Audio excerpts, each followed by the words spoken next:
Who here agrees that the silence of a patient wife is far more terrifying than her fury? Today, we have a story that will have you on the edge of your seat.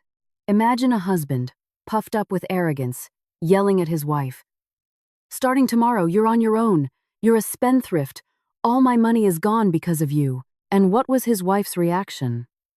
She didn't cry. She didn't beg. She just answered with a single word. Okay. But behind that one word lay a plan that would make her husband regret his actions for the rest of his life. Curious to see how a smart wife teaches a lesson to a husband who doesn't know how good he has it? Ahem. Before we get into the story, let's do a quick roll call to get to know each other. Don't forget to hit that like and subscribe button.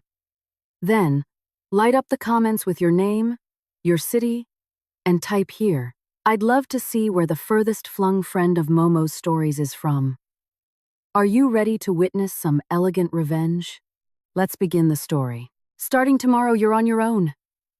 You're a spendthrift. All my money is gone because of you. The sound of Ethan's yelling echoed through the high-ceilinged living room of our spacious suburban home. My husband's face was beet red, his breathing ragged, and his index finger was pointed right at my face. Scattered across the hardwood floor were sheets from our credit card statement and receipts from the monthly grocery run to Whole Foods, which he had just thrown down violently. I just stood there, silently staring at the scattered papers. If only Ethan had taken a moment to read the details, he would have seen that the long string of numbers wasn't for designer bags, Louboutin shoes, or jewelry for me. It was for the high electricity bill, a necessity because the central air conditioning in his mother Eleanor's guest suite had to run 24/7 for her allergies. It was for the expensive, organic, hypoallergenic formula for our son, Dylan, who couldn't tolerate regular milk. It was also for the catering bill from the lavish backyard barbecue for Ethan's extended family last week, an event he proudly showed off to all his relatives. But in Ethan's eyes at this moment, I was nothing but a parasite. A stay-at-home wife who only knew how to spend the salary of her husband, a successful marketing director. Why are you just standing there? Feeling guilty, huh? Ethan pressed again, his eyes looking down on me with contempt. Do you think my salary is a bottomless well? This month alone, my savings have dropped by almost $10,000 just to cover your credit card. What kind of wife are you, Ava? All you do is hold your hand out. I took a deep breath, trying to quell the storm raging inside me. I wanted to laugh out loud in his face. $10,000! He was making a fuss over $10,000. Had he forgotten, or was he pretending not to know, who was really paying the monthly installments on the brand new Lincoln Navigator he drove to his downtown office every day? Did he not realize whose name was on the deed to this 2-story house in this upscale Connecticut suburb? For the 5 years of our marriage, I had chosen to remain silent. I let Ethan feel like a king. I used the money from my trust fund and investments and inheritance from my late father to cover all the shortfalls of Ethan's extravagant lifestyle. But I did it secretly. I transferred money into his account under the guise of a performance bonus from corporate headquarters so he would feel valued and respected. I paid off the car loans and mortgages through autopay from my private accounts so he wouldn't have to worry. But today, the soaring pride I had so carefully constructed for him was being used as a weapon to trample all over me. Answer me, Ava. Don't just stand there like an idiot. I looked my husband straight in the eye. Slowly, I bent down, picked up one of the bills near my feet, and placed it calmly on the coffee table. Ethan. My voice was flat, without a high note, without a single tear. Are you sure you want me to be on my own? Are you sure you no longer want to pay for anything in this house? Absolutely. Ethan shot back, his tone arrogant. He pulled out his wallet, took out his platinum debit card, the one whose balance I secretly topped off all the time, and tucked it back into his blazer pocket as if he was afraid I'd snatch it. From this second on, I'm cutting off all your financial access. Food, gas, your phone bill, figure it out yourself. I'm tired of supporting a freeloader wife like you. It's time you learned how hard it is to earn $1. There was a moment of silence. I smiled, a very faint smile. Okay, I replied simply. Ethan seemed taken aback by my calm reaction, Maybe he expected me to burst into tears, to fall at his feet and beg him not to cut me off financially. My flat response seemed to have wounded his ego. Good. Glad you're self-aware. And don't think you can run to my mother for help. She'll definitely agree with my decision. She's been saying for years that you're terrible with money. Ethan sneered, adjusting his tie. He then stomped off towards the master bedroom, slamming the door hard to signal that our conversation was over. I let out a long breath and glanced at the wall clock. 8 p.m. Soon, Eleanor, my mother-in-law, would be arriving to stay for a few days. Normally, I'd be busy in the kitchen preparing her favorite special dinner beef Wellington and roasted potatoes, with premium ingredients I'd bought from an gourmet market. But hadn't Ethan just said, "You're on your own"? With a light step, I walked to the kitchen. Not to cook, but to turn off the stove where I'd been searing the beef tenderloin. I poured the pan juices down the sink. I put the prime cut of meat back into a container and stored it in the very bottom of the freezer. Tonight, the kitchen was closed. I went upstairs and into the guest room that I used as my home office. I opened my laptop and logged into my real online banking portal. The balance displayed there had far more zeros than Ethan's annual salary. My fingers danced nimbly across the keyboard. The first thing I did was cancel the autopay for this house's utility bills. Then, I canceled the automatic payments for the supplementary credit card Ethan held. Finally, I sent a brief text to my personal assistant, whose existence I had kept secret from Ethan all this time. Mr. Davis, please halt the quarterly bonus transfers to Ethan Crawford's account, effective this month. Please redirect those funds to the usual children's charity. Thank you. Sent. My phone buzzed. A reply from Mr. Davis came in quickly. Understood, Miss Ava. It's done. Are there any other instructions regarding the assets currently used by Mr. Crawford? I typed a reply. Wait for further instructions. Let him enjoy his independence for a while. After closing my laptop, I heard the sound of a car horn at the front gate. That must be Eleanor. Usually, I would run to open the door, greet her with a smile, carry her bags, and offer her a warm cup of tea. But this time, I just sat comfortably in my office chair. I picked up a copy of the Wall Street Journal and started reading. Downstairs, I could hear Ethan shouting my name. Ava! Open the door! Mom's here! Are you deaf? I didn't move. I casually flipped a page. I heard Ethan grumbling loudly as his footsteps thudded down the stairs. I heard the front door open, followed by Eleanor's distinct, sharp voice. Oh, for heaven's sake, Ethan! Where's your wife?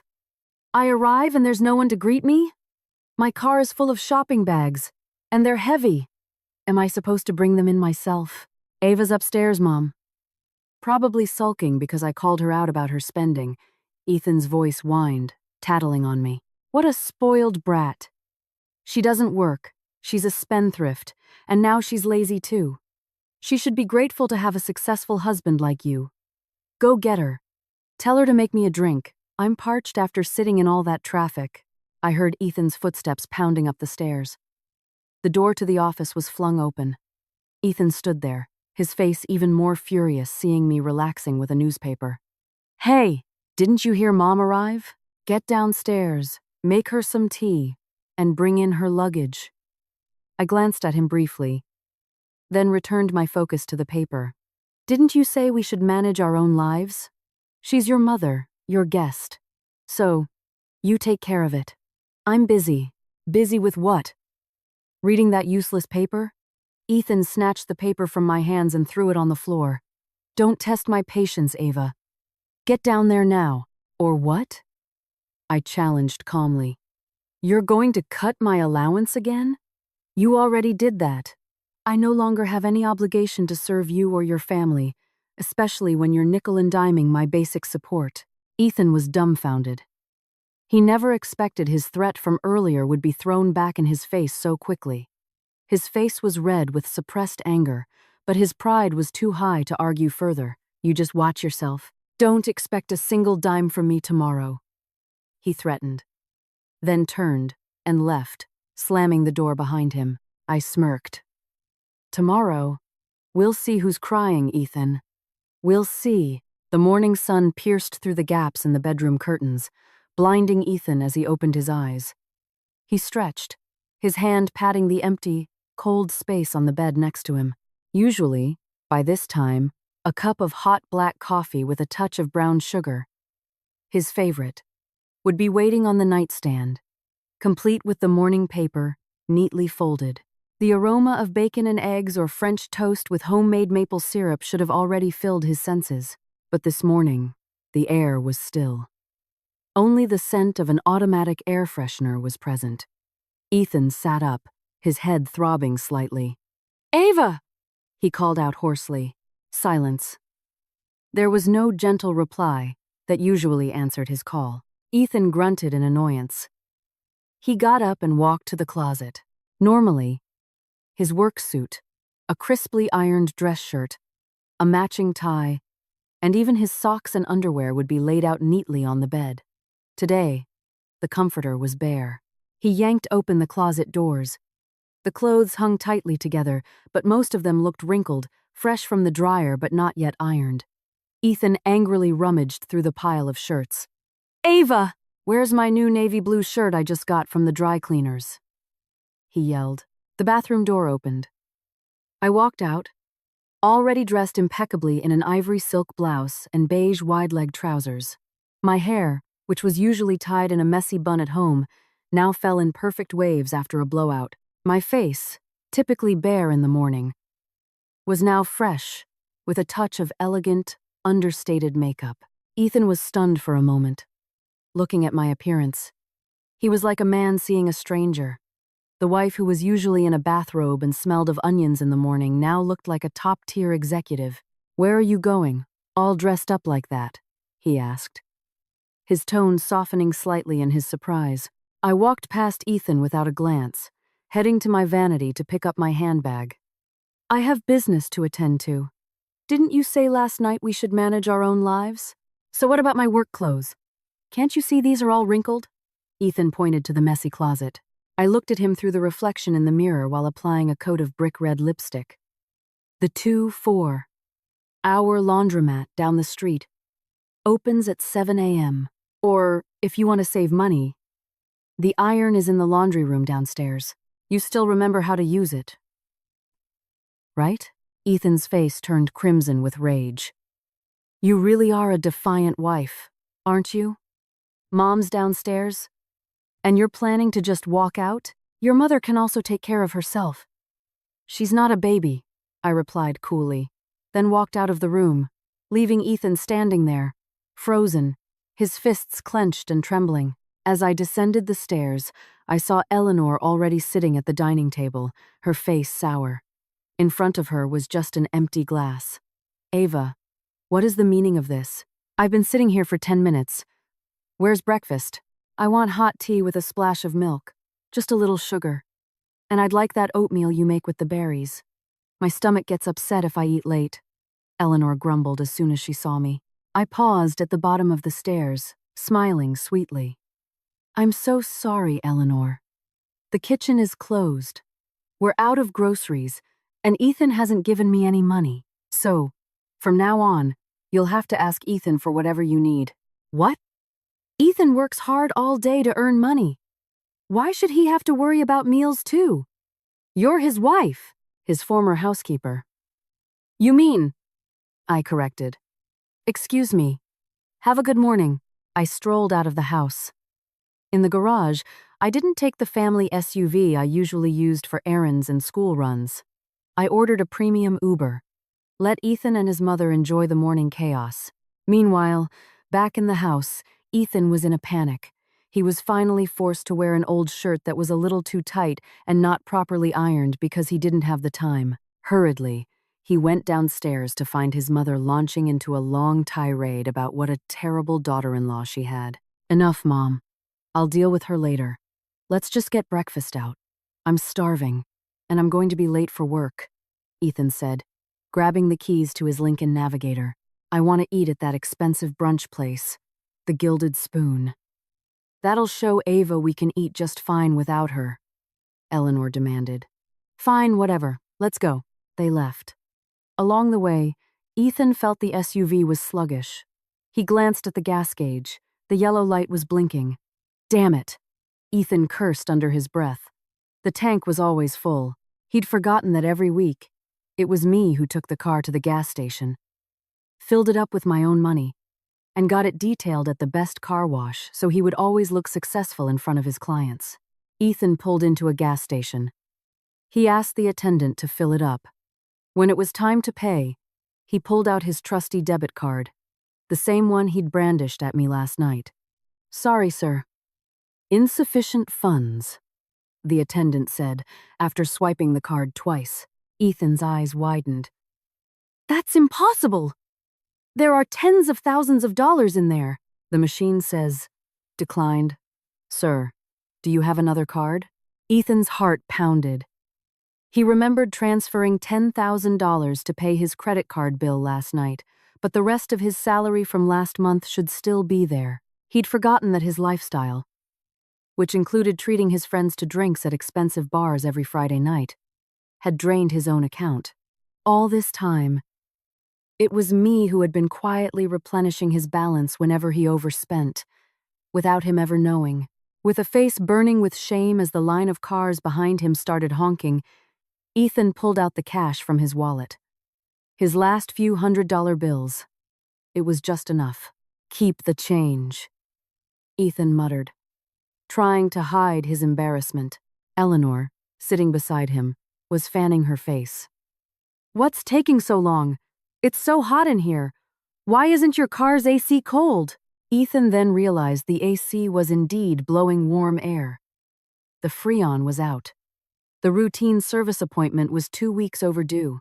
Usually, the service notification went to my phone, and I was the one who handled it.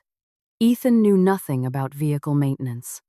To him, the car was a magical object that was always ready to go. He arrived at the office with his mood in tatters, stomach empty because all his cash went to gas. They had to skip the fancy brunch and just grab a stale pastry from a convenience store. Ethan sat down at his desk. He opened his mobile banking app. Today was the 15th, the sacred day when a notification for a large deposit usually appeared. His quarterly performance bonus of $25,000 always came in at exactly 9 a.m. This was the money that made Ethan feel rich, that made him feel his salary was huge, giving him the confidence to take on a luxury car lease and buy designer goods.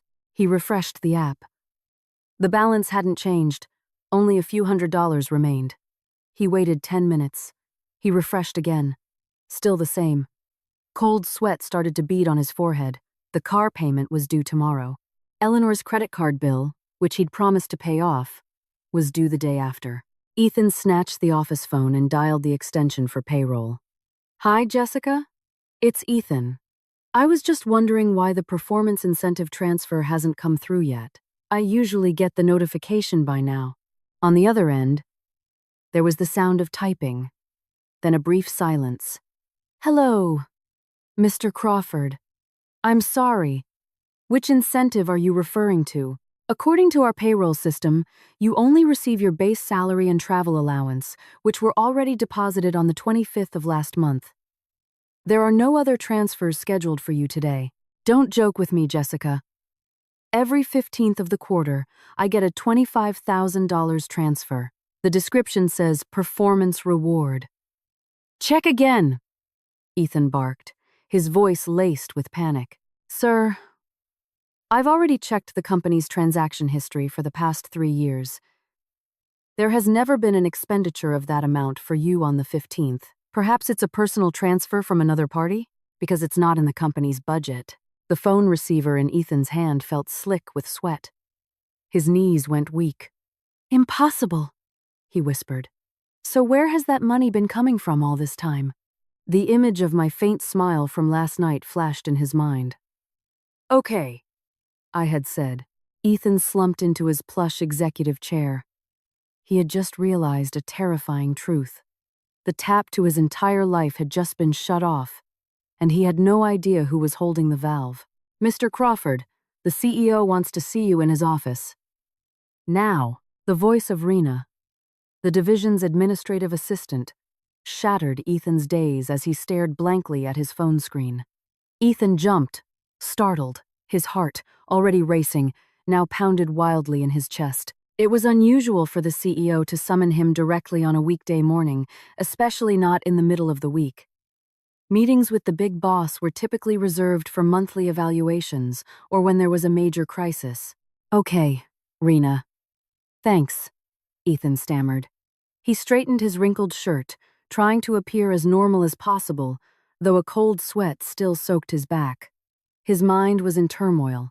The issue of the missing bonus money was still haunting him, and now this sudden summons added to his anxiety. Ethan walked down the cold, polished hallway, his steps heavy. He tried to remember if he had missed any sales targets or if there were any unresolved client complaints. As far as he knew, his performance this month had been average, not spectacular, but not terrible either. "Enough to keep my position," he thought, when he reached the large mahogany door with a brass plate that read, "Chief Executive Officer." Ethan knocked softly. "Come in," a baritone voice called from within. Ethan opened the door cautiously. Behind a grand desk sat Mr. Sterling, a well-respected, silver-haired man in his late 50s. However, it wasn't just Mr. Sterling's presence that made Ethan's breath catch in his throat, but the figure seated on the guest sofa in the corner of the room. A woman in an elegant black blazer, her hair in a neat chignon, wearing gold-rimmed glasses that gave her an air of intelligence and authority. The woman was flipping through a file on her lap. It was Ava, his wife. "Ava," Ethan stammered, his eyes wide with disbelief. "What? What are you doing here?" Ava didn't answer immediately. She simply lifted her head slowly, looking at Ethan with a cool, authoritative gaze, a look he had never seen in their 5 years of marriage. Mr. Sterling cleared his throat, drawing Ethan's attention back. "Please, have a seat, Ethan." Ethan sat rigidly in the chair opposite Mr. Sterling, occasionally glancing nervously at Ava, who was now engrossed in her file again, as if Ethan wasn't even in the room. "Ethan," Mr. Sterling began, his voice calm but sharp. "I had a very special guest visit me today. This is Miss Ava." Ethan swallowed hard. "Yes, sir. She's my wife." "I'm aware of that." Mr. Sterling cut him off. "But she isn't here today as your wife. She's here as a representative of the new majority shareholder of this company, the Vanguard Consolidated Group." The floor seemed to drop out from under Ethan. Vanguard Consolidated. It was the massive conglomerate that had acquired his company just last month. Rumors of the takeover had been rampant, but no one knew who the real owners were behind the powerful name. "What do you mean, sir?" Ethan asked, confused, his voice barely a whisper. Ava closed the file in her hand with a soft but distinct thud that echoed in the quiet room. She stood up and walked slowly toward Mr. Sterling's desk. "Allow me to explain, Mr. Sterling," Ava said. Her voice was different, firm, professional, without the gentle tone Ethan was used to hearing at home. Ava looked straight at Ethan. "Vanguard Consolidated is the holding company managed by my family. Ethan. My father built it. For years, I chose to be a silent partner, not involving myself in the day-to-day operations. I entrusted it all to professional management, like Mr. Sterling." Ethan's jaw dropped. His mouth opened, but no sound came out. His wife, the wife he had yelled at yesterday for being a parasite, was the sole heiress to Vanguard Consolidated. But you just stay at home. You said your money was from a small inheritance from your father." Ethan tried to argue, his brain refusing to accept this reality. "Small is a relative term, Ethan," Ava replied with a cynical smile. "To some, inheriting a single storefront is a big deal. To me, inheriting a controlling stake in 15 multinational corporations is a responsibility." Ava placed a brown manila envelope on the desk in front of Ethan. "All this time, I kept quiet. I let you work here, build your career from the ground up, without any interference. I wanted to see you grow into a self-reliant man I could depend on. That $25,000 quarterly bonus you've been enjoying for the last 3 years? That was my personal money, funneled through a special payroll arrangement so you would feel appreciated because your actual salary was never enough to cover your hedonistic lifestyle. Ethan's face turned ashen white. His secret was out. His pride was shattered into a million pieces in front of his boss. You lied to me, Ethan accused weakly, trying to defend himself, though it was futile. I protected you, Ethan, Ava snapped, her voice rising for the first time. I protected your ego as a husband. But what did I get in return? You insulted me. You treated me like a burden. You told me to get a life of my own. Ava took a deep breath, regaining her composure. She pointed to the envelope on the desk. So now, I'm granting your wish. I've taken care of my own life. This company is one of my assets. And as the owner, I've just conducted an internal audit of employee performance, including yours. Ethan's hand trembled as he reached for the envelope. Open it, Ava commanded coldly. With stiff fingers, Ethan opened it. Inside was an official letter on company letterhead. His eyes scanned the lines of text. Official reprimand and demotion. Based on performance evaluations, Mr. Ethan Crawford has been found to have failed to meet sales targets for 6 consecutive months. Furthermore, misuse of company property, including excessive personal use of the company vehicle and submission of non-compliant expense reimbursements, has been discovered. It is hereby decided that Mr. Ethan Crawford will be demoted from the position of Marketing Director to Warehouse Fulfillment Associate. Effective immediately. Warehouse Associate? Ethan read the words in a choked voice. His salary would be cut by more than 60%, his company car would be revoked, his air-conditioned office would be exchanged for a hot warehouse in the back of the facility. You should be grateful, Ethan, Mr. Sterling chimed in.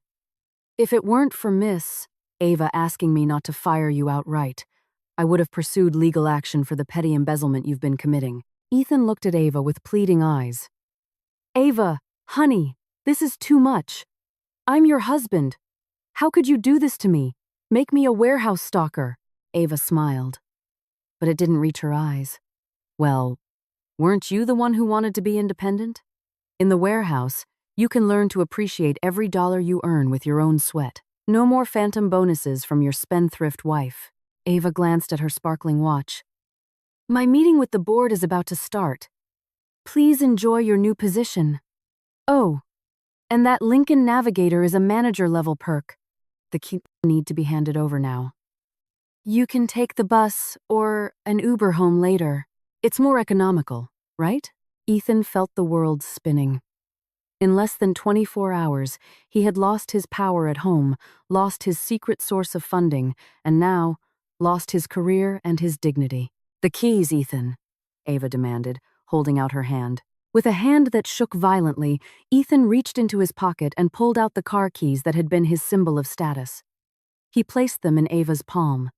It felt like he was surrendering his very soul. Good luck with your work, Mr. Crawford, Ava said formally, then turned and walked out of the room, followed by Mr. Sterling, leaving Ethan alone in the vast office. Humiliated, small, and utterly powerless. In the hallway, Ava let out a long breath. There was a pang in her chest, not of joy from revenge, but of pain from having to destroy the man she once loved, just so he could learn how to be a human being. This is just the beginning, Ava whispered to herself.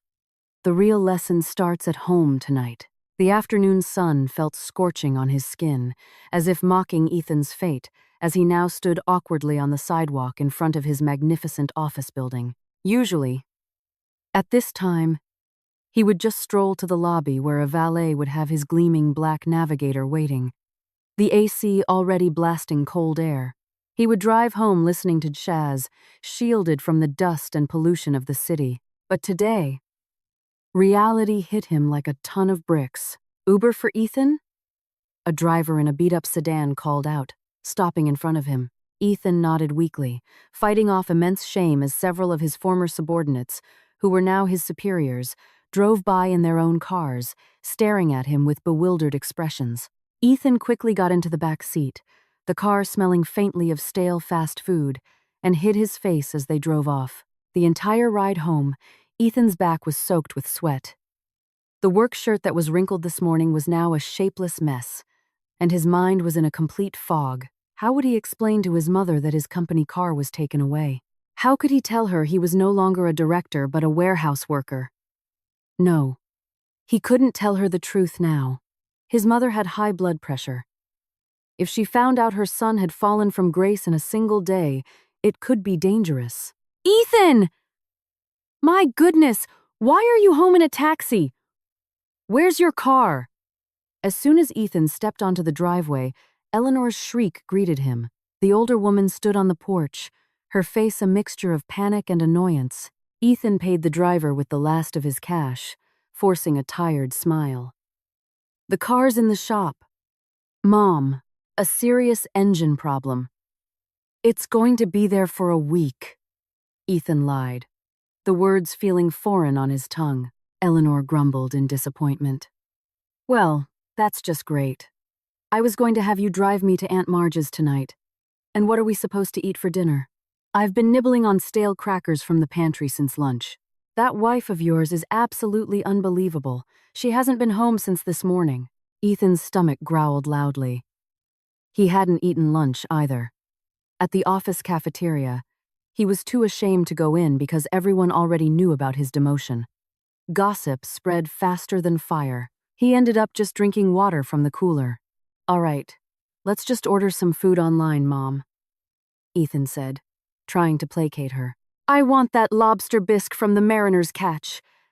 And their key lime pie, Eleanor demanded without a hint of guilt, oblivious to her son's zombie-like appearance. Ethan reached into his pocket and pulled out his phone.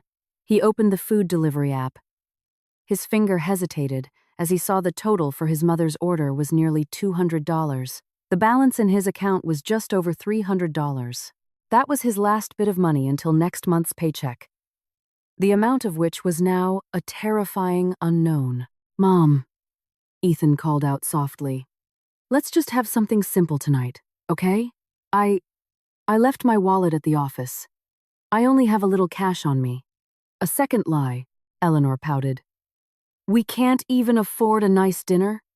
You're a director, Ethan. Be generous with your parents, or your fortune will dry up.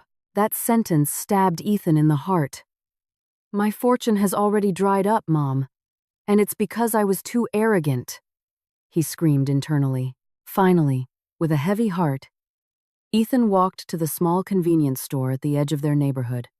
He returned with 3 packs of instant ramen and 2 eggs. That night, at the luxurious marble dining table, an ironic scene unfolded. Ethan and Eleanor ate watery ramen that Ethan had cooked poorly. Where is that Ava? It's this late, and she's still not home. What kind of wife wanders around all night? Eleanor complained, disgustedly stirring her noodles. She won't even cook for her mother-in-law. Instead, she feeds me this instant garbage. It's enough to make my blood pressure spike.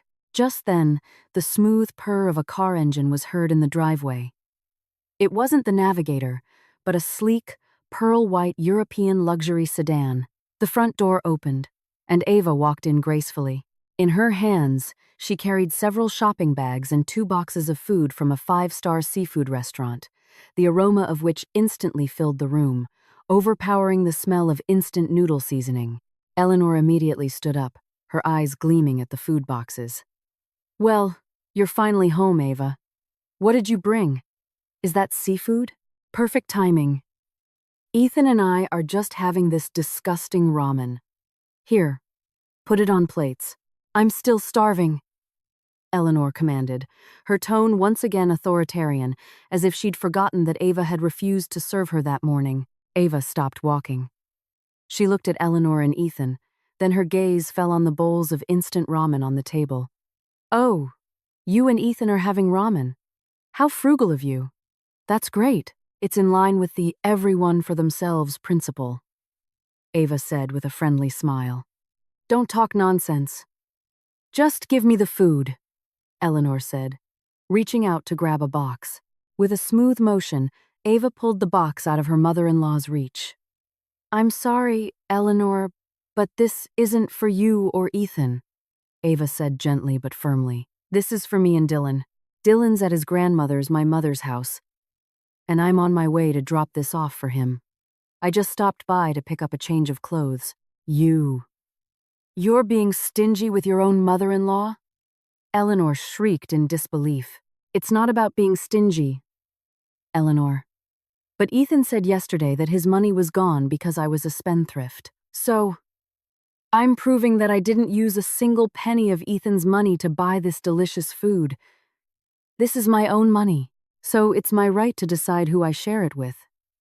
Ava replied calmly. Ethan, who had been silent with his head down, finally looked up, his eyes red. Ava, that's enough. Don't embarrass me in front of my mother. Just give her the food. I'll pay you back later. Ava let out a small laugh, a laugh that sounded incredibly painful to Ethan's ears. Pay me back? With what, Ethan? With your warehouse associate's salary? The dining room fell into a sudden, total silence. Only the ticking of the wall clock could be heard. Eleanor turned stiffly toward Ethan. Warehouse? Associate? What does she mean? Ethan, what is she talking about? Ethan closed his eyes, his face pale.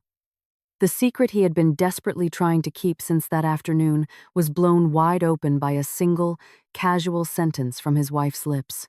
Why don't you ask your darling son? Ava continued, grabbing her purse.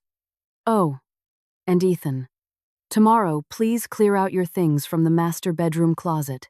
Move them to the guest room downstairs. The one without the AC. I can't sleep in the same room as a stranger who counts every penny. Without waiting for a reply, Ava turned and walked back out to her luxury car, leaving behind a ticking time bomb at the dining table. Ethan! Eleanor's voice was a low, trembling growl, full of menace. Explain to me. What did she mean by warehouse associate? Were you fired? Ethan bowed his head low. A tear of frustration dripped into his cold ramen. Tonight was going to be a very, very long night. Explain, Ethan! Is what your wife said true?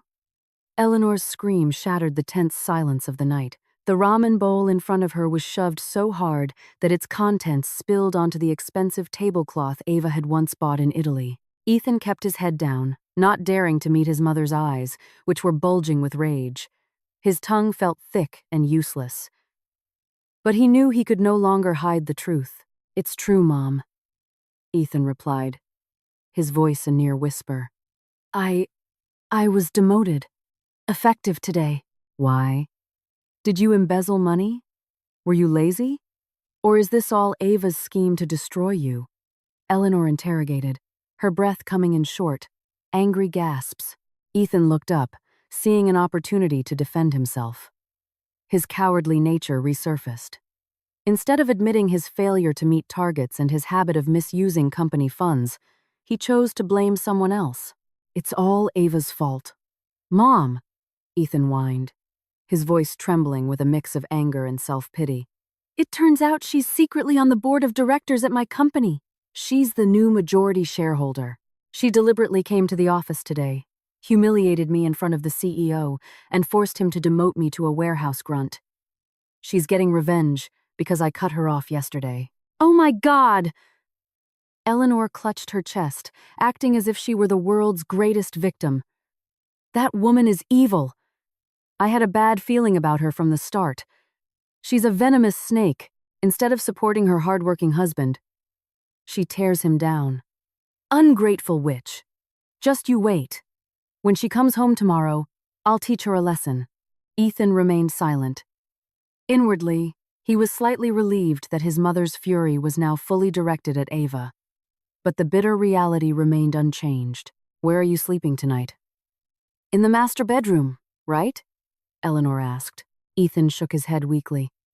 Ava kicked me out of the upstairs bedroom, Mom. She said she was disgusted to sleep next to me. She told me to move to the guest room downstairs. The nerve! This is her husband's house. Who does she think she is, giving the orders? Eleanor fumed, conveniently forgetting that the deed to the house was in Ava's name. Fine. You sleep in the downstairs room tonight. Don't let her win. Show her you're still a man with pride. With weary steps, Ethan dragged a suitcase filled with his clothes to the small guest room on the first floor. The room was tiny, a former storage space converted into a makeshift bedroom.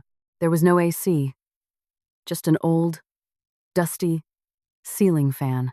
The bed was a thin, hard foam mattress. As Ethan lay down, the stuffy heat immediately enveloped him.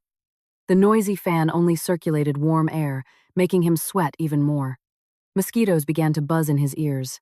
Ethan stared at the stained ceiling. The memory of his cool, spacious master bedroom, the plush king-size bed with silk sheets, and the scent of lavender aromatherapy that Ava used to prepare now felt like a distant dream. Just one night without Ava, and his life already felt like hell.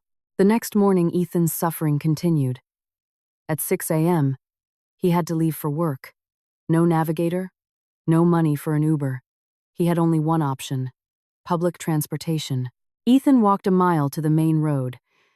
His expensive leather shoes, accustomed to pressing a gas pedal, were now scuffed against hot asphalt and street dust. The shirt he had ironed himself last night, a pathetic attempt with multiple creases, was already soaked with sweat under the arms before he even reached the bus stop. A city bus hissed to a stop in front of him.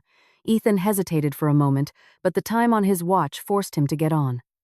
Inside, he was squeezed between high school students and construction workers. The smell of sweat, exhaust fumes, and stale coffee merged into a nauseating mix. "Move it, buddy. Some of us have to get off." A large woman next to him grunted. Ethan was squashed into a corner, his foot stepped on by a worker's dirty boot.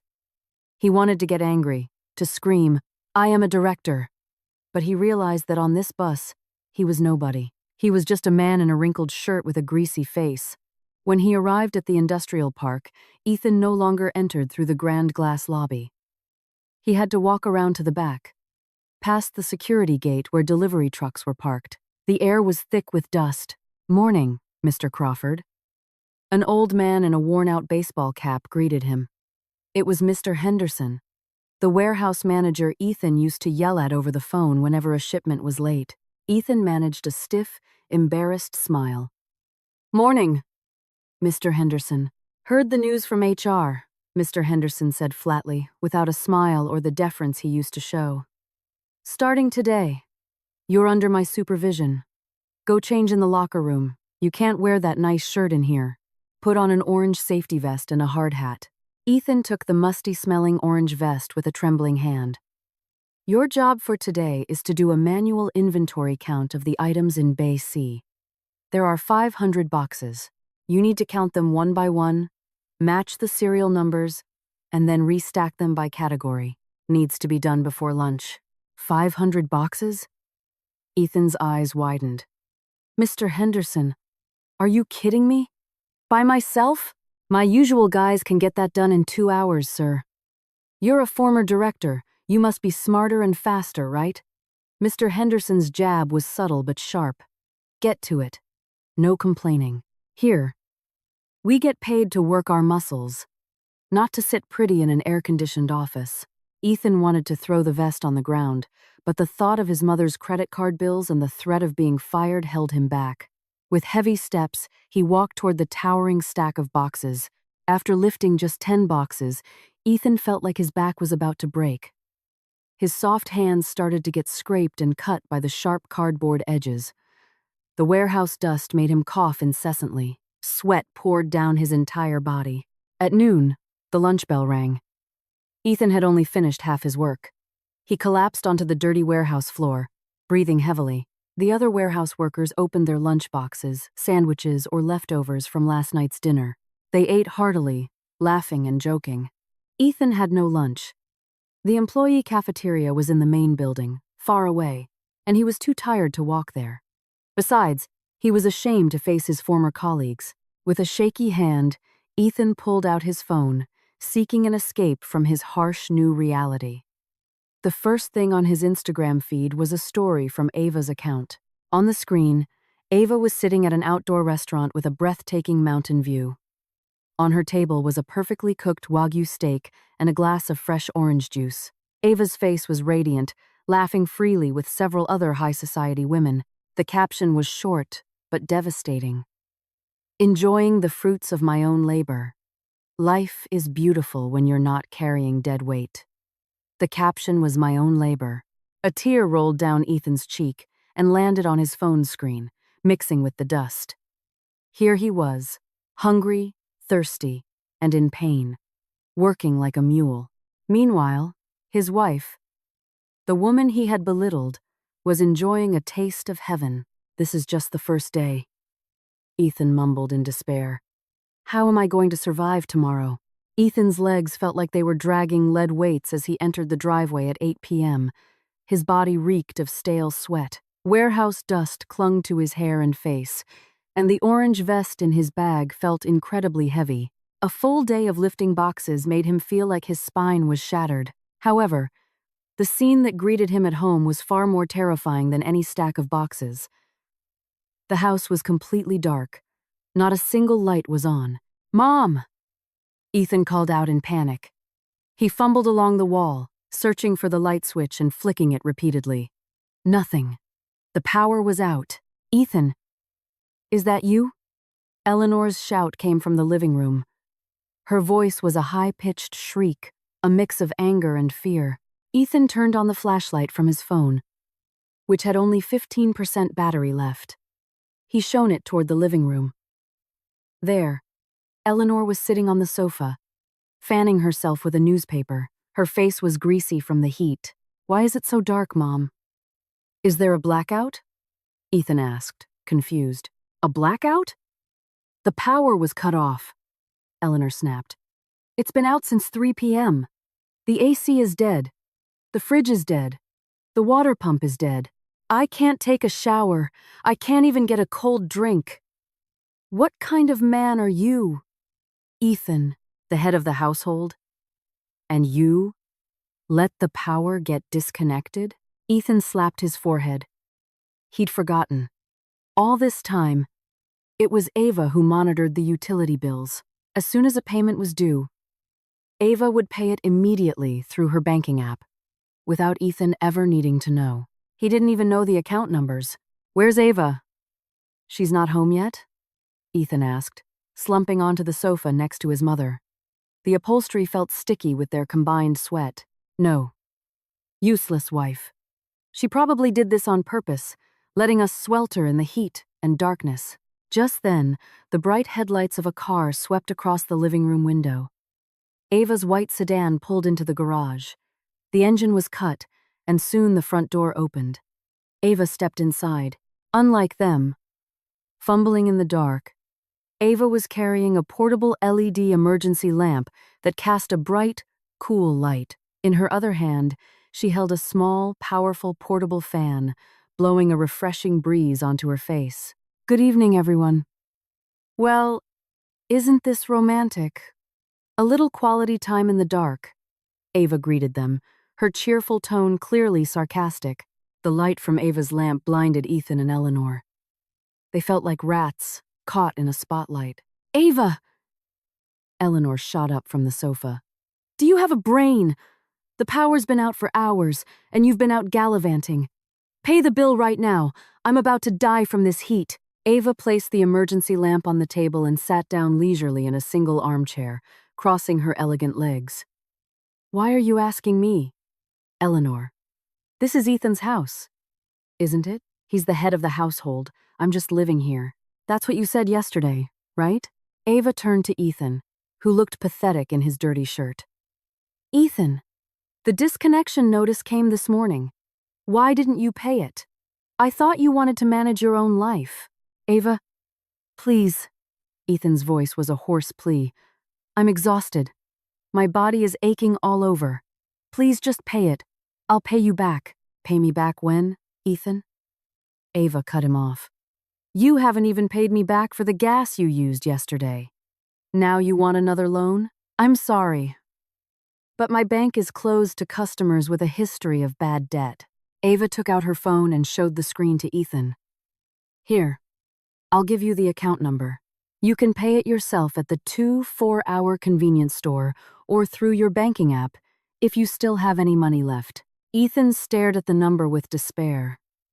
His bank account had less than $200. If he paid the $100 reconnection fee for a house this big, with Eleanor's non-stop AC usage, it would only last a few days, and he still needed money for his bus fare and food tomorrow. Ethan, what are you waiting for? Pay it, Eleanor urged, uncaring about her son's financial crisis. With a trembling hand, Ethan opened the banking app on his phone. The signal was weak. With a heavy heart, he entered the payment amount. Click. His balance dwindled. His remaining funds were now critical. Ethan stood up wearily, walked to the main breaker, and flipped it. Click. The lights flickered on, the ceiling fan started spinning, and the refrigerator hummed back to life. Eleanor sighed in relief. Ah, finally. Ethan, go turn on the AC in my room. The remote is broken. You have to do it manually. And then get me some cold water. Ethan had just been about to sit down, but his mother's command forced him back to his feet. Meanwhile, Ava was already standing, turning off her emergency lamp and preparing to go upstairs. Wait, Eleanor called out sharply. Where do you think you're going? You're not just going to bed. Look at that messy kitchen. The dishes from yesterday are piled up. Ethan's and my laundry basket is full. Do it now. Ava stopped on the third step. She turned around slowly, looking at her mother-in-law with an amused expression. Eleanor, my dear, Ava said smoothly. You seem to have forgotten. I'm not the maid here. I'm also a career woman with a busy schedule. If you want clean clothes, you can wash them yourself. The washing machine is state-of-the-art. You just have to press one button, unless you're technologically challenged. How dare you call me technologically challenged? Or... Ava glanced at Ethan. Ethan can do it. Consider it extra physical training after his workout in the warehouse today. Ava, that's enough! Ethan yelled. You're being disrespectful to my mother. I'm being disrespectful? Ava laughed softly and walked back down to face Ethan. She leaned in close to her husband's grimy face. The smell of sweat and dust from his body was pungent. Ava wrinkled her nose, instinctively covering it with her hand. Ugh, Ethan, you stink. You smell of poverty, Ava whispered, just loud enough for Eleanor to hear. Ethan's face flushed a deep, painful red, the veins in his neck standing out. The insult struck him to the core. Listen to me, Ethan, Ava continued, straightening up. Starting tomorrow, the kitchen is locked. The groceries in that fridge were bought with my money. The gas for the stove was paid for by me. If you two want to eat, you buy it yourselves, you cook it yourselves. Use a hot plate if you have to. Don't touch my things. Are you trying to starve us to death? Eleanor shrieked hysterically. No, Eleanor. I'm teaching your son how to survive. He claims to be a man who can stand on his own 2 feet.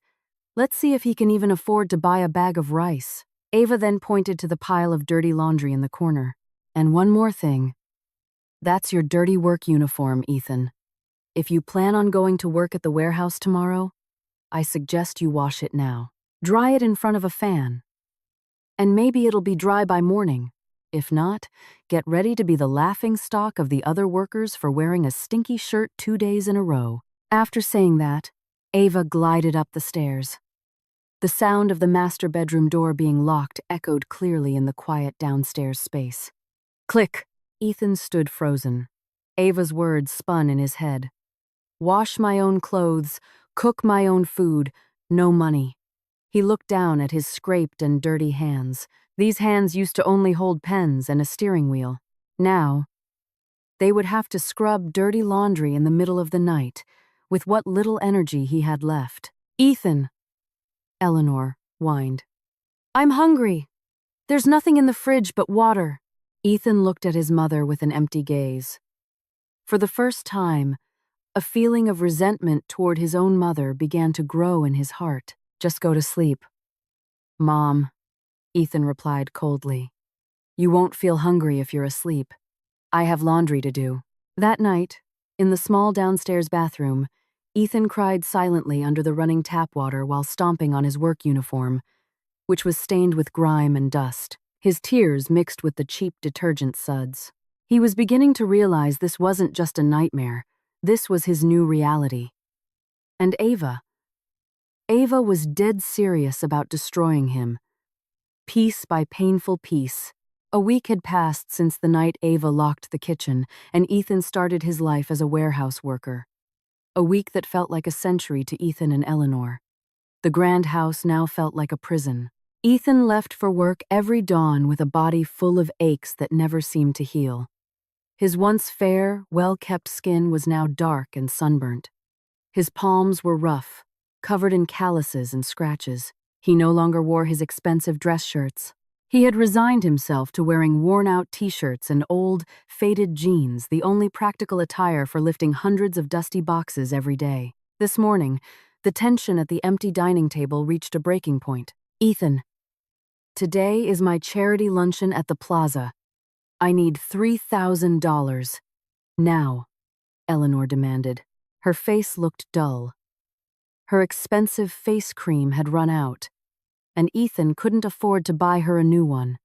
Ethan, who was tying the laces of his worn-out sneakers, looked up in shock. $3,000, Mom? I barely have $50 to my name. Where am I supposed to get $3,000? I don't care how, Eleanor snapped, her eyes welling up with tears of shame. I already missed last month's luncheon, telling them I was sick. If I miss it again, I'll be a complete laughingstock. My friends are all wives of executives and politicians. If I get pushed out of that circle, we'll truly be nothing. We are already nothing, Mom. Don't you get it? Ethan finally exploded, his voice hoarse with frustrated tears. The power was almost cut off again yesterday if I hadn't borrowed money from a guy at the warehouse. We've been eating nothing but rice and eggs every day, and you're still worried about your high society luncheon? Eleanor was silent for a moment, then burst into loud, childish sobs. I don't care. I want the money. Sell that watch of yours or sell your phone. I refuse to live like this. Ethan looked at the Swiss-made watch on his wrist. It was his last remaining luxury item, a symbol of his former glory. He had bought it on a 1-2-month payment plan that he'd just finished paying off last month. With a heavy sigh, Ethan took off the watch. This is the last of it, Mom. After this, I have nothing left. Ethan left for work early, stopping at a dingy pawn shop on the way. His heart ached as the pawnbroker appraised his beloved watch at a fraction of its value due to a scratch and a missing box. He walked out with $4,000 in cash. He transferred $3,000 to his mother's account. He held the remaining $1,000 tightly, his living expenses for the next month. At noon in the warehouse, Ethan ate a cheap $10 sandwich in a corner, away from his fellow workers. He was ashamed. At this time, a few weeks ago, he would have been in a business lunch at a Japanese restaurant, eating fresh sushi. Now, he was swallowing a dry sandwich with questionable deli meat. Hey, Crawford, stop daydreaming! The truck from Chicago just pulled in. Start unloading, now, yelled Henderson, the foreman. Ethan snapped back to reality. He quickly swallowed the last bite of his sandwich and ran to start hauling sacks of supplies. His pride was now completely ground into the dust. Meanwhile, Eleanor confidently strode into the lobby of the 5-star hotel. She wore her best silk dress, the only one that wasn't wrinkled, and had used the last drop of her expensive perfume. She felt like a grande dame again, but disaster struck when it was time to pay for the luncheon and contribute to the charity pool. Eleanor, darling, it's your turn. $3,000 for the donation, plus $500 for your share of the lunch, said the chairwoman, a woman dripping in diamonds. Eleanor smiled elegantly and pulled out Ethan's debit card, which she was carrying. She was sure Ethan had transferred the money. Here you go, dear. The waiter brought the card machine. The card was swiped. Declined. The waiter tried again. Declined. I'm sorry, ma'am. The transaction was declined. The reason given is insufficient funds, the waiter said politely. But his voice was loud enough for the whole table to hear. Eleanor's face went pale. That's impossible. Try again. My son is a director. He has plenty of money. I've tried 3 times, ma'am. It's still declined. The society ladies at the table began to whisper. Their once admiring glances now turned to looks of pity and contempt. "Oh, Eleanor, dear. If you're having financial troubles, you should have just said so. There's no need to force yourself to join a high-class event like this," one of them remarked with a painfully condescending tone. Eleanor then realized Ethan had transferred the money to her personal account, not the joint account linked to the card she was holding, and in her haste, she had forgotten her own ATM card. She didn't have a single dollar in cash on her. I, Eleanor stammered, cold sweat ruining her expensive foundation. All right. I'll cover you for now. Poor thing," the chairwoman said with a demeaning tone. "But perhaps next month, Eleanor. You should take a break. We're planning a trip to Europe, you see. I'm afraid you won't be able to afford the ticket." Eleanor went home completely shattered. She had been gently, but firmly, exiled from her social circle. Her pride had been shredded in public. Later that evening, Ethan returned home, his body aching. But as he approached the house, he saw a strange sight. The driveway was filled with luxury cars. Several black SUVs and Mercedes-Benz sedans were parked in a line. From inside the house, he could hear the sound of live piano music and light, tinkling laughter. The tantalizing aroma of grilled barbecue wafted all the way to the street. Ethan cautiously entered through the side garage door. In the backyard, a garden party was in full swing. Beautiful string lights decorated the trees. Uniformed caterers moved about, carrying trays of canapés and expensive drinks. And in the center of the crowd stood Ava. She looked stunning in a maroon evening gown that hugged her slender figure. Her hair was styled in a modern updo. She was laughing, holding a crystal glass, and chatting intimately with someone. Ethan squinted. The person Ava was talking to was Mr. Sterling, his CEO, and next to him was Mr. Hayes, a senior board member. There were even several major clients that Ethan had tried and failed to land. "Excuse me, who is that?" one of the guests asked, pointing at Ethan, who was standing in a dark corner, looking filthy and out of place. Suddenly, all eyes were on Ethan. The piano music paused. Silence. Ava turned, the smile on her face not fading, but widening. She waved, beckoning Ethan to come closer. "Oh, everyone. Allow me to introduce you. This is Ethan," Ava announced in a clear, loud voice. Ethan wanted to run, but his feet were frozen. He was forced to step forward into the light, revealing the stark contrast between his appearance and that of the other guests. "Ethan is my husband," Ava continued, causing some guests to gasp in shock. "But right now, he's taking a life skills internship. Isn't that right, honey?" Mr. Sterling chuckled. "Ah, Ethan. How are things in the warehouse? Henderson tells me your work is not bad for a beginner, although you complain about being tired a lot." Ethan's face burned with humiliation. He felt like he was being stripped naked in front of the people he once commanded respect from. "Ava, what is this?" Ethan hissed under his breath when he was close to his wife. "It's a celebration, darling," Ava replied casually in a low voice. "A celebration because our company just won a massive contract. $500 million. The same contract you failed to secure because you were too busy playing golf. Remember? I took over the negotiations last week, and I closed the deal." Ethan was speechless. That project, the massive project he had given up on because he thought it was too difficult, Ava had landed it. "Oh, and please, feel free to enjoy the leftovers later, after the guests have gone. There are some beef ribs in the kitchen. Good protein for a laborer," Ava added with a sweet, deadly smile. Suddenly, the glass sliding door to the living room was thrown open. Eleanor appeared, her eyes swollen and her mascara smudged, still wearing her luncheon dress. She saw the party, the lavish food, and the radiant Ava. "Ethan!" Eleanor shrieked hysterically, oblivious to the crowd. "She's throwing a party here while your mother was humiliated at the hotel because she couldn't pay for her meal. Kick her friends out. This is our house." Ava slowly put down her glass. her expression turned serious. She took the microphone from the pianist. "Excuse me, Eleanor." Ava's voice boomed through the speakers. "A small correction. This isn't our house.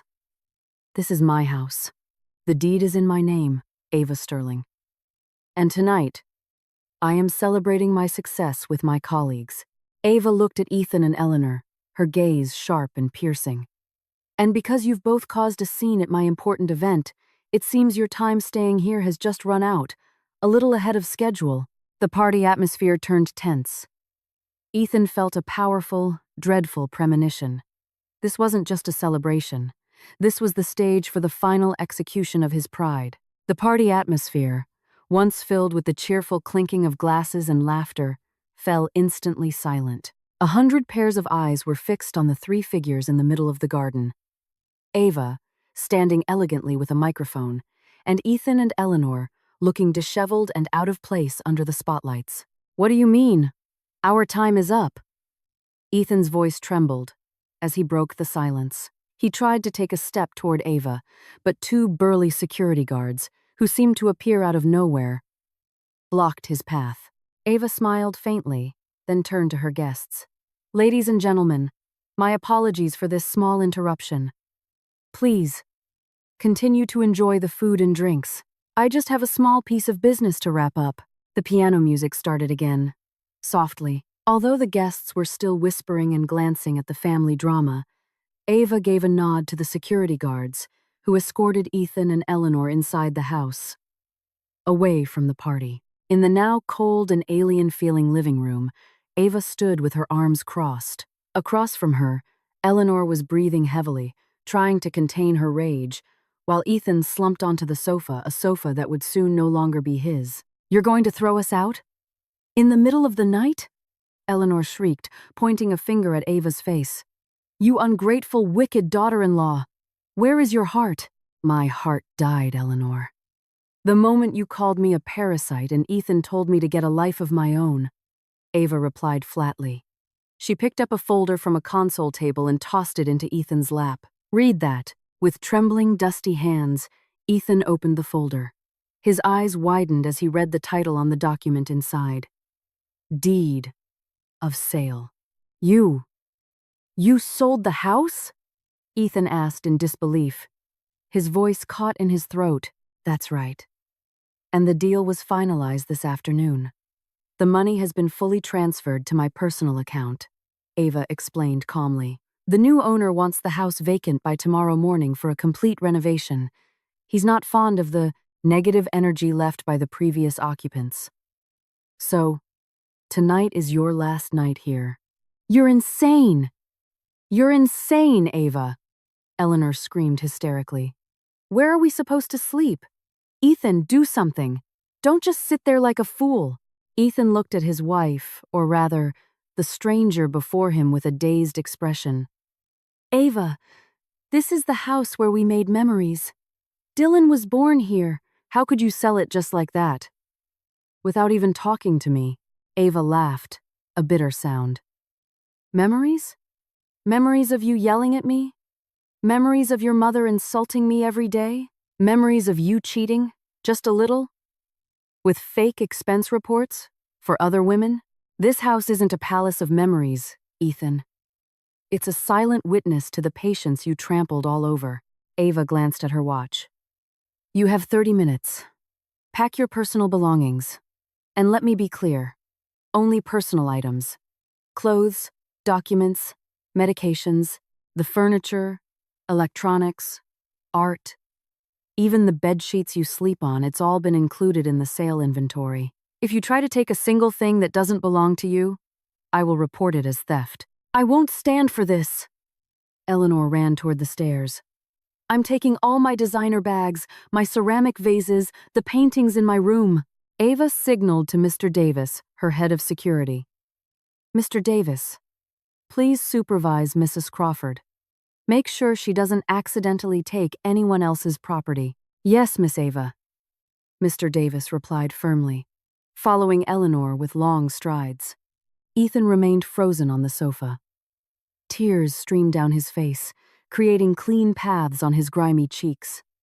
He finally realized that all this time, he had been living in a bubble of comfort created by Ava, and now, that bubble had burst, leaving behind a painfully harsh reality. Ava, I'm sorry, Ethan whispered, finally crushing his ego to its lowest point. He knelt on the floor, hugging Ava's legs, which were clad in expensive high heels. I was wrong. I was arrogant. I was a fool. Please, don't kick us out. My mother is old. She won't survive on the streets. Let us stay in the back room. I'll be your servant. I don't care. Just don't throw us out. Ava looked down at her husband's head, bowed at her feet. In the past, she would have melted seeing Ethan cry. She would have immediately hugged him and said everything would be okay. But the wound Ethan had inflicted this time was too deep. Her dignity as a wife and a mother had been destroyed. Get up, Ethan, Ava commanded coldly. Don't humiliate yourself any further. You're a man. You wanted to be independent. You said your money was gone because of me. Well, now's your chance to prove you can live without my money and without my roof over your head. Ava pulled her leg away, breaking free from Ethan's grasp. You have 20 minutes left. If you don't start packing now, my security will throw your things onto the street as they are, like a zombie. Ethan dragged himself to the small downstairs guest room. He grabbed his old suitcase with a broken wheel and started carelessly stuffing his clothes inside t-shirts, underwear, everything jammed in. From upstairs, a commotion could be heard. Let go! That's mine! It was a gift from my son! Eleanor shrieked. I'm sorry, ma'am. Mr. Davis's firm voice replied. According to Miss Ava's records, this Hermes bag was purchased with a supplementary credit card in her name, and the bill was paid in full by her. Therefore, it is her asset. A few moments later, Eleanor was dragged downstairs by two female security officers, sobbing and wailing. In her hands were only two large suitcases filled with her clothes. All her collections of luxury bags, jewelry, and antiques had been confiscated. Ethan, help me! They're robbing us! Eleanor cried upon seeing Ethan emerge from the downstairs room with a single, battered suitcase. Ethan just shook his head weakly. There's nothing we can do, Mom. We've lost. Ava was waiting at the wide-open front door. A cool night breeze blew in. Outside, the party was over and the guests were gone. Only the dim garden lights and the sound of crickets remained. Please leave, Ava said, gesturing toward the dark driveway. Ethan dragged his suitcase out. The broken wheel made a scraping sound on the marble floor, a sound that tore at his heart. Eleanor followed behind him, still cursing under her breath, her steps faltering. As they reached the doorway, Ava spoke again. One more thing, Ethan. Ethan turned, hoping for a sliver of mercy. Maybe she had changed her mind. Maybe she would give them some money. The divorce papers will be delivered to your office, to the warehouse tomorrow morning. My lawyer will handle everything. I have full custody of Dylan. As you've been proven to be financially incapable, don't even think about seeing him until you can prove you're a worthy father. Slam. The massive oak door shut right in front of Ethan's face. The sound of the deadbolt turning echoed clearly. Ethan and Eleanor were left standing on the porch, which was now dark as the lights were turned off from inside. Ethan, where are we going to sleep? Eleanor asked, her voice now a frightened whimper. I'm hungry, Ethan. I'm tired. Let's go to a hotel. Call a cab now. Ethan looked at his mother with an empty expression. He reached into his pocket and pulled out his thin wallet. Mom, Ethan said, showing her a $50 bill and two 20s. I have $90 left. It's enough for a taxi to the cheapest motel. Or for our dinner tonight. We can't go to a hotel. You useless boy. Eleanor slapped Ethan's arm. You expect me to sleep on the street? That's our reality now, Mom. Accept it! Ethan snapped, his patience finally gone. This is all because of you, too. If you hadn't egged me on to mistreat Ava, we wouldn't be in this mess. Now you can enjoy the results of your wonderful parenting. Ethan grabbed his suitcase and walked off the property, heading down the quiet sidewalk. Eleanor stood in shock, stunned to be yelled at by her precious son. Sobbing, she dragged her suitcase after him, walking aimlessly under the unforgiving night sky.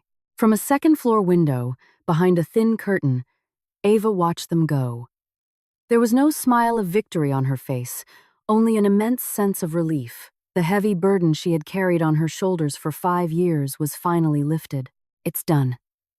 Goodbye to the past, Ava whispered, then drew the curtain shut. The sound of car horns and shouting street vendors now replaced the gentle birdsong that used to wake him in his upscale neighborhood. Ethan woke up not to the chime of his high-tech alarm, but to the suffocating heat and mosquito bites on his legs. He opened his eyes and stared at the low, mold-stained ceiling. This wasn't his room. This was a cramped, 10 by 10-foot room in a run-down motel on the edge of town, which he'd rented last night with his last few dollars, supplemented by pawning his leather shoes at a local flea market. Next to him, Eleanor was still sleeping fitfully on a thin mattress on the cold linoleum floor. Her face was exhausted, her hair a mess, and she was still wearing last night's party dress, now a wrinkled rag. The sight was pathetic, but strangely, Ethan's heart felt numb. Ethan. Water. I'm thirsty, Eleanor mumbled without opening her eyes. Ethan got up and reached for a plastic water bottle. Empty. It's gone, Mom. I'll buy more when I get my day's pay, Ethan muttered hoarsely. He walked to the communal bathroom at the end of the motel hallway. There was already a long line. The smell of cheap soap mixed with the stench of urine assaulted his nostrils. He had to wait 20 minutes just to splash water on his face and use the restroom. A shower was out of the question. There wasn't enough time, and he had no soap. When he returned to the room, Eleanor was awake. She sat hugging her knees, staring blankly at the squalid surroundings. Where are we, Ethan? Why does it smell like a sewer? She asked faintly. We're at the Starlight Motel, Mom. It's all I could afford. $50 a night, Ethan replied, pulling on his unwashed warehouse uniform. It smelled even worse today. I want to go home. I want my bed. Eleanor started to cry again. That house is sold, Mom. Wake up, Ethan snapped, lacing up his broken sneakers. I'm going to work. You stay here. Don't go anywhere. This neighborhood is dangerous. If you go out wearing that gold necklace, you'll get mugged. Ethan pointed to the thin gold chain still around his mother's neck, the only piece of jewelry that had escaped Ava's confiscation, hidden by her dress collar. Sell that necklace, Mom. Use the money for lunch. I don't have a single cent, Ethan ordered. Eleanor clutched her neck protectively. Don't be ridiculous. This was from your late father. You want me to sell it for a sandwich? Fine. Starve all day if you want. Hold on to that necklace until you die. Ethan slammed the flimsy plywood door and left his wailing mother behind. He walked to the industrial park. His stomach was cramping with hunger.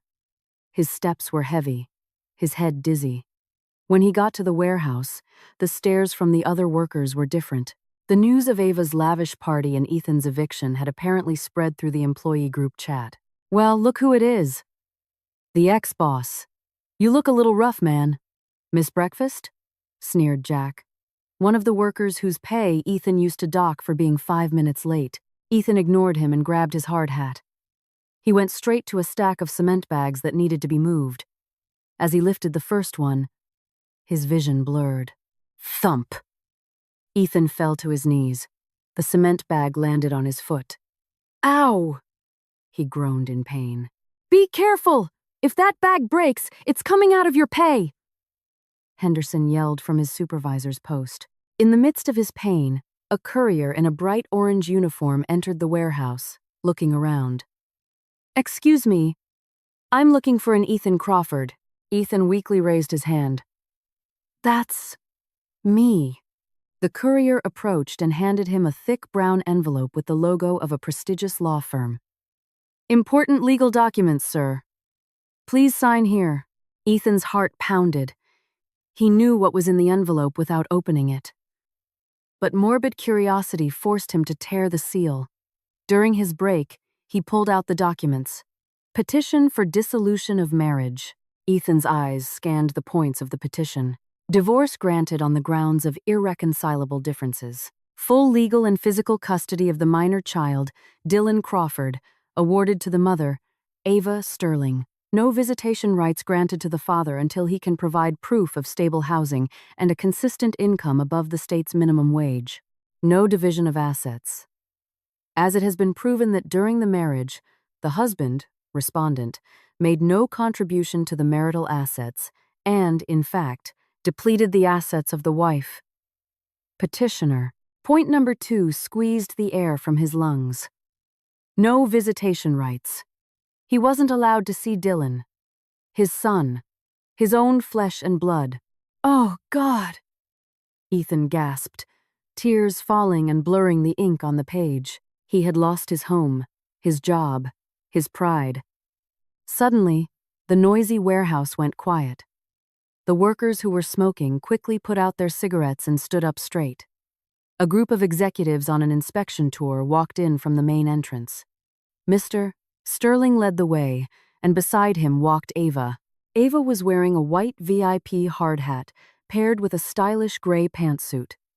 She wore a medical mask, but her sharp eyes scanned the entire facility.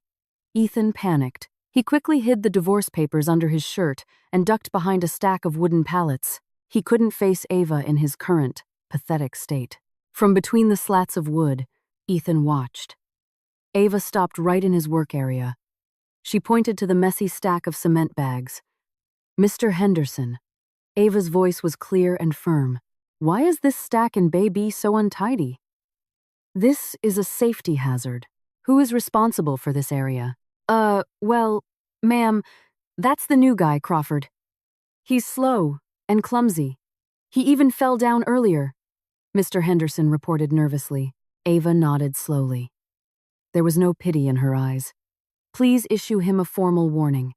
We are a professional organization. There is no place for incompetent workers, regardless of who they used to be. If there is no improvement during his 1-month probationary period, follow the standard procedure. Terminate his contract if necessary. Termination. Ethan clutched his vest. Ava truly wanted him gone for good. There was no mercy. His wife was not kidding about professionalism. Yes, Miss Sterling. I'll take care of it, Mr. Henderson replied. The group moved on. As they passed near Ethan's hiding spot, Ava paused for a moment. It was as if she knew he was there.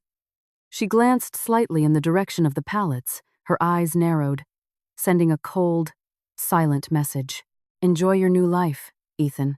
After they left, Ethan emerged from his hiding place, his legs trembling. He felt like a mouse that had just seen a hawk circling overhead. The class difference between them was now as vast as the earth and the sky. That evening, Ethan went home with $50 in his pocket, a day's wage for a temp worker, after the deduction for the damaged cement. He stopped at a cheap diner and bought 2 takeout containers of the daily special, a simple dish of rice, beans, and vegetables. With the change, he bought a large bottle of water. When he got back to the motel, he found the door to his room slightly ajar. A bad feeling washed over him. "Mom?" Ethan called out. No answer. He went inside. The room was empty. His mother's suitcase was still there, but it was a mess. "Eleanor!" Ethan shouted, running back into the hallway. A neighbor from the next room, a middle-aged woman who was hanging up laundry, looked over. "You looking for the old lady in the fancy dress, hon?" "Yes." "Ma'am, did you see where she went?" "Yeah, I saw her leave in a cab about an hour ago. Said she was going to her daughter-in-law's house to demand compensation or something. She was real mad, carrying a little purse." Ethan's knees went weak. His mother had gone to their old house, or worse, to Ava's office. It was a suicidal move. Ava had warned them about causing any more trouble. Ethan fumbled in his pocket for his phone to call her. But then he remembered his mother's phone had been left behind. Its battery dead, and they didn't have a charger. Ethan turned to run after her, but his body swayed. Darkness enveloped his vision. Hunger, exhaustion, and stress hit him all at once. Thud. Ethan collapsed in the filthy motel hallway. The takeout containers in his hand fell, their contents spilling onto the floor, quickly attracting ants and roaches. From his pocket, the divorce petition peeked out, a silent witness to the complete and utter downfall of a once arrogant husband. The sharp scent of rubbing alcohol forced my eyes open. My head was still throbbing, but consciousness was slowly returning. I was no longer on the dirty motel hallway floor, but lying on a worn-out bench on the porch of a small convenience store. "You're awake, hun?" asked a kind-faced, middle-aged woman. It was Mrs. Gable, my neighbor from the motel. In her hand was a cup of hot tea. "You fainted. Lucky a car didn't run you over." "Drink this." I sat up with difficulty and greedily drank the sweet tea. Sugar. My body craved it. "Thank you, ma'am. I'm sorry to be a bother." "Where's your mother, son? You said she'd left," Mrs. Gable asked. My memory jolted back. "My mother." She went to Ava's office. Before I could answer, the phone in my pocket vibrated weakly. The cracked screen lit up with an unknown number. "Hello?" I answered, my voice hoarse. "Good afternoon. Am I speaking with Mr. Ethan Crawford, next of kin to Miss Eleanor Crawford?" A stern male voice on the other end made my heart stop for a second. "Yes. This is he. What's happened to my mother?" "This is Sergeant Miller from the 17th Precinct. Your mother is being detained for causing a public disturbance and destruction of property in the lobby of the Vanguard Consolidated Tower. Building security turned her over to us. We need you to come down immediately for mediation, or we will be pressing charges." My world collapsed for the 100th time. Without a second thought, I borrowed $50 from Mrs. Gable, leaving my only ID as collateral, and took an Uber to the police station. The atmosphere at the station was cold and grim. In a corner, I saw my mother sitting on a long metal bench.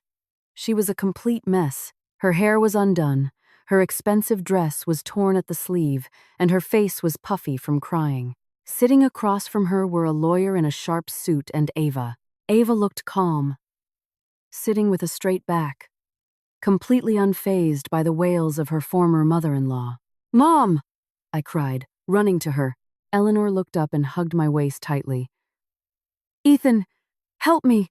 This evil woman wants to put me in jail. All I did was ask for what's ours. I just threw a small vase, and she called the police." I looked at Ava. Our eyes met. Those eyes used to look at me with so much love and tenderness. Now, they were as cold as a polar ice cap. "Ava, please," I whispered, my voice at its lowest, most pathetic point. "Drop the charges. She's an old woman. Don't send her to jail." Ava signaled to her lawyer. The lawyer placed a document on the table. "My client, Miss Sterling, is willing to withdraw the complaint for property damage and public disturbance on one absolute condition," the lawyer stated flatly. "What's the condition?" I asked quickly. "I'll do anything. I'll work for free. You can garnish my wages forever." "That's not it," Ava cut in, her voice soft but powerful. "Sign this agreement. It states that you both agree to never approach me, my son Dylan, my family, or any property belonging to Vanguard Consolidated within a 100-yard radius for the rest of your lives. If you violate this restraining order, legal proceedings will commence immediately, with no further mediation." I swallowed hard. It meant I was truly being cast out, erased from her life's history. "And one more thing," Ava added. She pulled a thick white envelope from her Hermes bag. "Inside are 2 one-way executive bus tickets to your mother's hometown in Ohio. It leaves tonight. Also included is $5,000 in cash, enough to start a small business or rent a small house in the village for a year." You're banishing us from the city?" Eleanor asked in disbelief. "New York is too tough for people whose pride is bigger than their wallets." "Eleanor," Ava replied sharply. "In a small town, the cost of living is low. You can live a quiet life without trying to keep up with the Joneses. Consider this my final act of charity to my former family." I stared at the envelope. This wasn't help. It was an exile. Ava wanted to make sure we disappeared from her radar forever. But what choice did I have? Go back to a filthy motel with no money and no job? Let my mother go to jail? With a trembling hand, I took the pen. I signed the agreement on the dotted line. Ethan, don't! We have our pride. Eleanor tried to stop me. Our pride died when you threw that vase, Mom, I whispered bitterly. It's over. We're going home. I'm tired. Once the papers were signed, Ava stood up and smoothed her blazer. I hope you have a safe trip, she said curtly, then turned and left without a backward glance. Her retreating back grew smaller and smaller until it disappeared behind the glass doors of the police station, taking with her the bright future I once had. 3 years later, the roar of an interstate bus was deafening at the small bus depot in rural Ohio. Road dust kicked up as a battered bus pulled in, letting off passengers. I, Ethan, my skin now permanently tanned and weathered by the sun, was hauling a sack of grain on my shoulder. I worked as a laborer at the local farmer's market. My wages were meager, but it was enough to eat and buy blood pressure medication for my mother, who had suffered a minor stroke and was now confined to a wheelchair in our rented, drafty farmhouse. I dropped the sack of grain in front of a general store. Thanks, Ethan. Here's your pay, the owner said, handing me a few worn-out $20 bills. Thanks, Mr. Gable, I replied, wiping the sweat from my brow with a small towel around my neck. As I was about to head home, my eyes fell on a 1/4-inch television flickering in the window of an electronics store across the street. A business news channel was on. On the blurry screen, a face I knew all too well appeared. The headline read, Ava Sterling, CEO of Vanguard Consolidated, named Most Influential Woman of the Year. On the screen, Ava looked more beautiful, more sophisticated than ever. She was cutting a ribbon at the opening of a charitable hospital she had built. Standing beside her was a handsome, intelligent-looking 8-year-old boy. Dylan. My son, a reporter asked. Miss Sterling, what is the secret to your success? Being able to rebuild and grow such a massive company on your own. Ava smiled at the camera, a genuine smile, not the cynical one from our last meeting. The secret is simple, Ava answered on the television. I learned to let go of unnecessary burdens. When you have the courage to prune the dead branches, the tree of your life will grow taller and more vibrant. I stood frozen on that dusty roadside. I was the dead branch. A tightness gripped my chest. I wanted to cry, to scream, to regret my foolishness, but my tears had long since dried up. The pain had now been replaced by a bitter acceptance. Ava was right. I was the parasite that had to be cut away so she could shine. And now, seeing her happy and successful from a distance, this was the only way I could love her. By no longer being a burden in her life. Hey, Crawford, stop standing around. The onion truck is here. Get to unloading. The market foreman's shout broke my reverie. I managed a small, sad smile, looking at the TV screen one last time. Congratulations, Ava. You won, I whispered softly, then turned to haul another heavy, pungent sack. This was my life now, taking care of myself with my own 2 hands, bearing the weight of my own arrogance. No wife to support me, no fake luxury, just Ethan, the laborer, learning to be a whole man in the dust of a forgotten town. The end. Moral of the story. Value your partner. Never underestimate a quiet and patient partner. Behind their silence, they might be the very pillar holding up the roof over your head. Financial honesty. A partnership is no place for financial ego. Being open about money is far more noble than appearing wealthy while living off your partner or accumulating debt.